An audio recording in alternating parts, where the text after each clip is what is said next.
Hello and welcome back to my channel. I am Eve and I run a successful email marketing freelance consulting business. I started about 1.5 years ago and it is my full-time job. I love it so much and I work for a handful of very successful e-commerce brands. This is video 2 in my new series of how to get started with email marketing.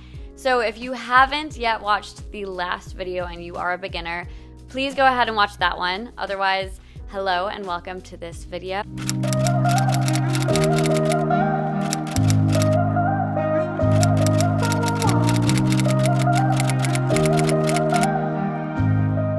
I love everything about this career. It just gives me so much freedom. It's very lucrative and it's something that you can do from basically anywhere. This video, we're going over the key principles of creating a good email marketing campaign. There's one-off emails that you send to your whole list. I was really thinking hard of what would benefit you as my second video. And in terms of things like how to set up your Klaviyo account and link it to your Shopify, those are things where I find that there's so many good YouTube videos about them already. And I'm just gonna link a bunch right here, but it's something that I don't think would be a good use of my time because there are so many sufficient resources.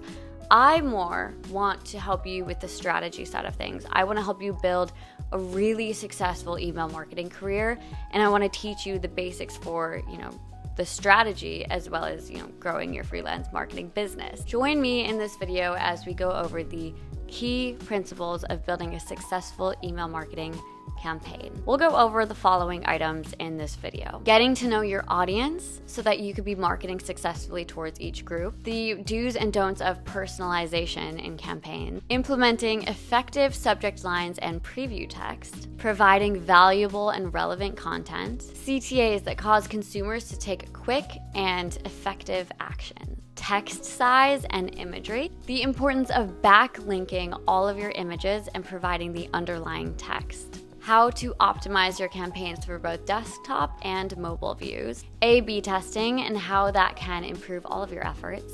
Timing and scheduling of all of your email campaigns. How to maintain and clean your list so that it's always the most relevant consumers reading your emails and we're not sending to any dead weight. The importance of segmentation when sending an email, complying with all email regulations, and lastly, how all of the analysis of campaigns that you're sending now should inform your campaigns that you're sending in the future.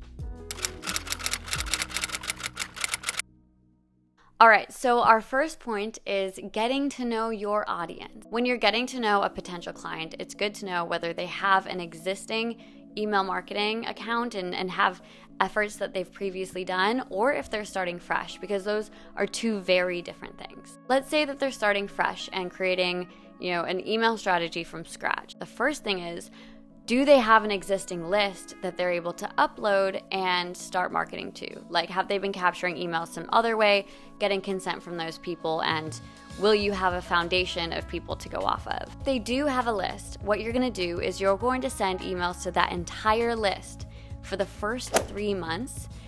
And after that first 3 months, then you're gonna start sending all future campaigns to everybody who has engaged with you in the previous 3 months. I'll be creating a video on how to build engagement segments later, but for now, just know that, just to start off, you'll be tapping into that whole list, but you won't want to forever. So let's say that they don't have a list at all, and you're starting completely from scratch. To be honest, it's really hard getting off the ground when they don't have an initial list. I don't really work with people who don't have any sort of pre-existing list to us working together. But if you do want to work with someone who has no existing list, I would say one thing. They need to have about 500 people signing up for their list every month. You'll create a sign-up unit that will be built in Klaviyo and goes on their website so people can enter their email, their name. And if you don't have enough website traffic for about 500 new people cycling through there a month, maybe they're not ready to hire a consultant. Maybe they need to deal with stuff in-house until they can build that email list up a bit more. But those are kind of the two ways that you have to look at someone starting from scratch. Either they have a list and you can start off with sending to the whole list and then segmenting people out later, or you're building from scratch and you're really just sending to everybody for a while until you can kind of build up a good list to tap into. Let's say that this is someone that you're just starting with and they have email marketing efforts that they've done in the past. For them, I would say initially you can use whatever list that they've been sending to. I often find when I audit people's accounts, I have a very different idea of who I want to be sending to and switch it up a bit. And again, we'll have another video in the future about proper segmentation, but I think, you can kind of tap into what they're doing already and build off of that. Next, we wanted to go over the personalization do's and don'ts. So this is something where if you Google it, people will tell you that personalization matters a lot in email marketing. I am going to say something a bit controversial. I don't think that it matters that much. I don't really use personalization in the emails that I send, and I've never in any of my testing found that it moved the needle very much. So what does this mean? Personalization is when you add like someone's name into, let's say, a subject line. It would be an email subject line like, "Hey Eve, guess what we just launched?" And how you would do this is basically Klaviyo has a code that you'd plug in into that subject line. Either you'll put their name there, or if there's no name attached to that email in your list, it'll just write there. So let's say if we do use that same subject line, "Hey Eve, you won't guess what just launched." If you didn't have a name with the list, it would say, "Hey there, you wouldn't guess what just launched." If you want to use personalization, you are more than welcome to, but I have never seen it move the needle very much. What I would say is personalization does matter in some of the automated flows that we'll get into in the future, but in terms of email campaigns, personalization, in my opinion, does not matter that much. The next thing we want to go into is implementing effective subject lines and preview text. The subject line is what people see in their inbox when your email pops up, and the preview text is that less obvious text that comes after it. My pointers in very quick terms would be clear and concise. Make sure that your subject line is fully readable in like an iPhone notification. You don't want it to get cut off at all. You want the full message to be readable in that preview. Use emojis. Emojis are so key for grabbing people's attention with email. And then there's other engaging things like I love to ask questions. So, there's so many examples of that. I'll kind of just put a bunch right here. And I think that's always a really good attention grabber for consumers. Now, for the preview text, you want it to match the subject line and complement it, but you want it to kind of add some more mystery or drive more action. So if we go back to that subject line, "Hey there, you won't guess what we just launched," then the preview text would be "order before they're sold out." So that you have those two matching things that show up before you even click into the email, because you're like, "Oh my God, what just launched and what is about to sell out, because I need to see this." All right, the next point that we have is providing valuable content. That sounds very broad, but let me just break it down a little bit more. So many brands I find will email people just to email them, which, look, I get it. We all want to be sending out emails all the time to, bring in more revenue, sell more product. Yes. But every time you go into a consumer's inbox, that is a very intimate place, and you don't want to be wasting their time. Whenever we hit up a consumer, we really, really want to make sure that we're providing value for them. And that's something that will create very long and tangible brand trust over time, is if you're always providing value when you're slipping into their inbox. So what does this look like? Let's talk about a makeup brand. Maybe they want to be plugging their new foundation, and they want to talk to you about their foundation. This is after the launch period, because launch emails are pretty easy to generate excitement with. But if this is just your normal run-of-the-mill email trying to promote the foundation, what I would do is, let's create an email with the 3 best ways to apply your foundation. And, this is coming from a makeup brand, and so you have authority. You know what you're speaking about because you sell makeup. You know all the best tips and tricks, and you want to make sure that the consumer has all of those tips and tricks because you care about them. That's what you want to get across to them, because so much about email marketing is relationship building. So you'll create the email and you'll be like, here are the 3 best ways to apply your foundation: a brush, a wet sponge, or a finger. And you'll kind of run them through each method. Throughout the email, you'll be promoting your foundation in subtle ways. And maybe you end the whole email with, hey, try our foundation and check out one of these 3 methods today. It's that simple, where, you know, you are selling your product, but the email looks like you are giving them light tips and tricks for their Tuesday.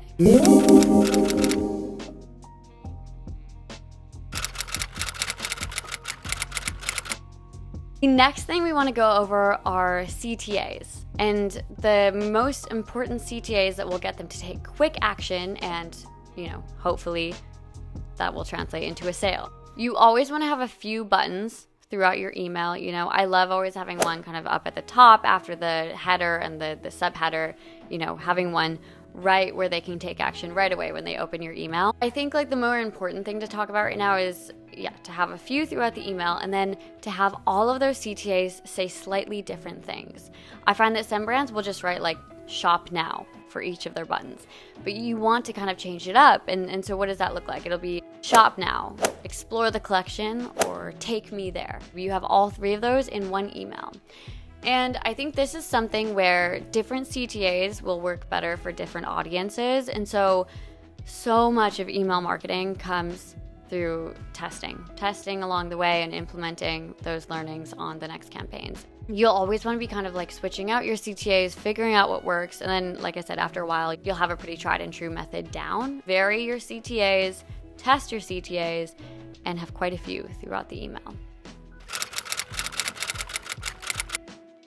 Okay, the next thing is text sizing as well as image sizing. This is more of like graphic design stuff, but I wouldn't, you know, if you're new to creating email marketing campaigns, I wouldn't have like loads of different text sizes. You kind of just want to have 3. You'll have a header size, you'll have a subheader size, which is just a bit smaller, and then you'll have much smaller text, which is your copy text, which is like what you're writing paragraphs in or product listings, stuff like that. Often I'll have the buttons be the same size as that subheader text, and so you're only ever having about 3 text sizes because you want to keep a lot of continuity. You want to make sure it looks polished, and a lot of that comes down to things like, not having 10 different font sizes. And then obviously like you'll want to have like max 2 different fonts throughout the email. For the images, we want to make sure that you're always backlinking the images as well as providing the underlying text. So what does that mean? Well, the way that I do my email marketing campaigns and the way that like most other people do at this point is that you will kind of design the whole email, and then you'll chop that design up into different pieces that you'll plug into Klaviyo. Now, when you do that, all you're doing is uploading different image files, right? And once you've done that, you want to make sure that everything is backlinked. So if there's like a general part of your email, you'll want to be linking that back to, you know, the shop all page on your website. I see that some brands will like link back to their homepage, which I don't like to do. You always want to get them like further down the funnel as far as you can without like losing relevancy. And when you have like collection features or product features, obviously you're linking to those pages on your website. On top of the backlinking, you want to have the underlying text. The underlying text is important because if a email provider like Gmail sees a whole email of just images coming through, they're going to flag that, and you're going to be put in more people's spam inboxes, which is not good for you, because if you're in the spam folder too much, like it's hard to get out. What you're going to do is you're going to put text behind all these images so that when your emails are being sent through to Gmail, they're reading all this back text behind the images, and they're like more confident that you're not spam. When you're writing the underlying text, it doesn't have to be anything crazy. I kind of just copy whatever is like going on in the actual image, and you know, just like a sentence is great.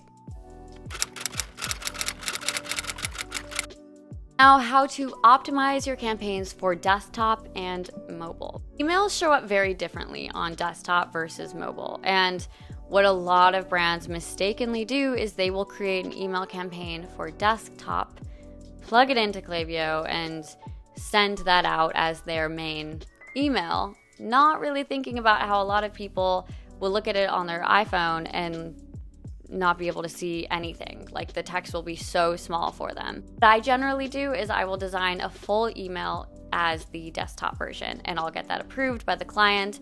And then once we have that version that we really love, I'll make a mobile optimized version with maybe, at least like all the text that's like in a paragraph or product listings or the buttons. I'll enlarge all of those.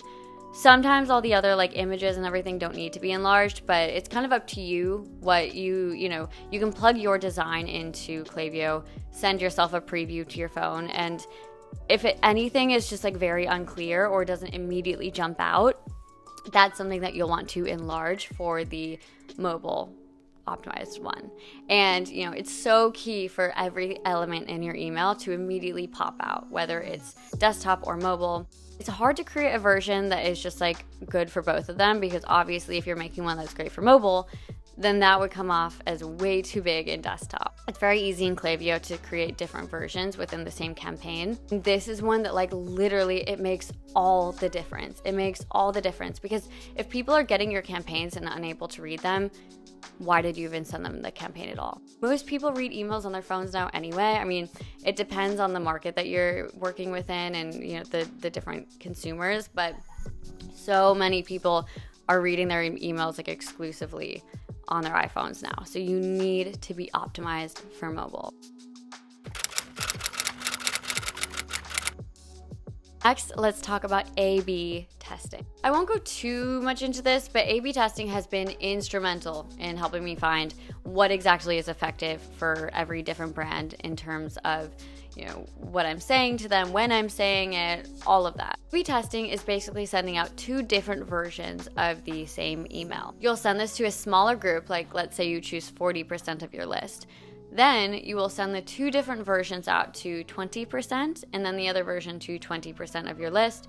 You'll wait a few hours and track a certain metric, and then whatever email wins, it'll send to the rest of that 60% of your list. The different things that you can A/B test would be like campaign content. If you're testing the content, you would be judging, the click-through rate over those few hours. How many people are reviewing the content and deciding to click into the website? If you want to A/B test subject lines and preview text over a few hours, you would be judging the open rate of the email. Who is viewing that subject line and clicking into the email more? Or you can test the send time.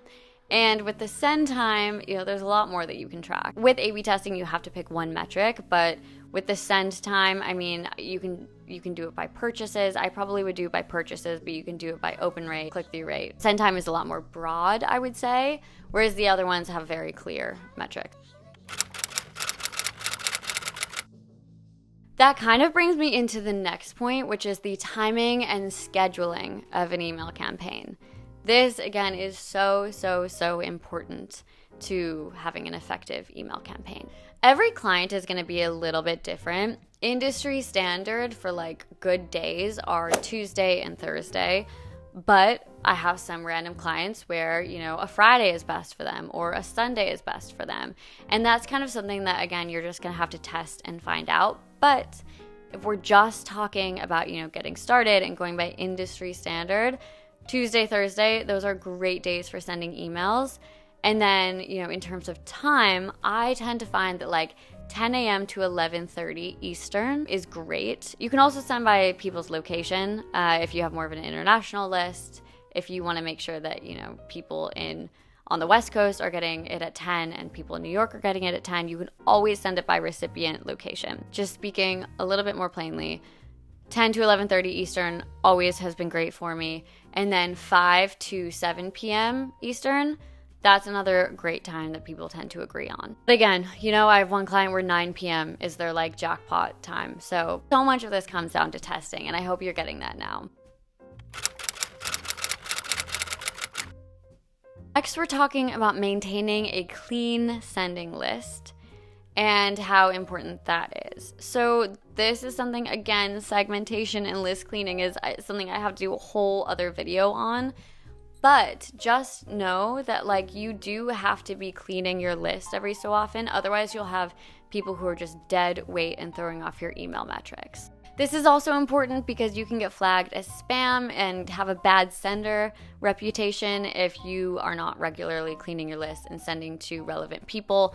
You'll get flagged as spam by consumers, and then that'll impact so much on the receiving side. And so I just wouldn't mess with that stuff. I would always be cleaning the list. That's just really, really key and something to keep in mind whenever you're sending any of your campaigns. The next is going to be very simple: comply with email sending regulations. Really, the only one that you need to know for sending a campaign is you need to have an unsubscribe link at the bottom. Put it in really small text, but you need that unsubscribe there. Otherwise, you're not following, the legal precautions.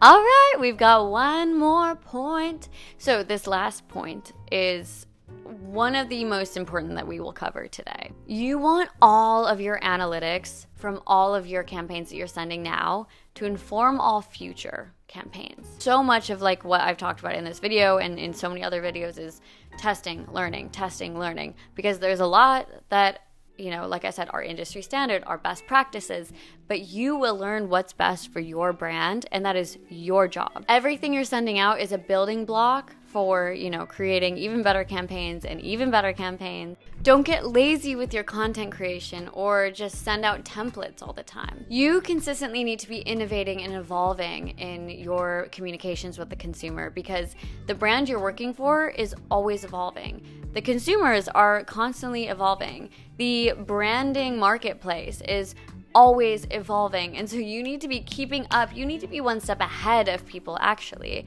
And that is your job to do. And it's one of the most amazing and creative sides of this business. Creating and implementing emails is half the battle. The other half of your time needs to be spent in the analysis and ideating side of things. Because if you want to work for those bigger brands, you need to be really good at the analysis part of this job. And learning exactly what works for the brand is it's the most amazing feeling in the world, and it is doable. It's just looking at the numbers and figuring out what was good here and what was good here and bringing that into the future campaigns. All right. We made it through another video. This is another one that I really tried to keep short and sweet, and is probably going to be 15 minutes again. I love you so, so, so much. I'm so excited for your email marketing career, and I'm always here if you have any questions. I'm going to leave some resources down below for some of the things that I've talked about. Yeah, I really appreciate if you have made it all the way to the end of this video. Thank you. Thank you so much. And I can't wait for us all to be, living better lives, more free lives, and making more money. Thank you so much.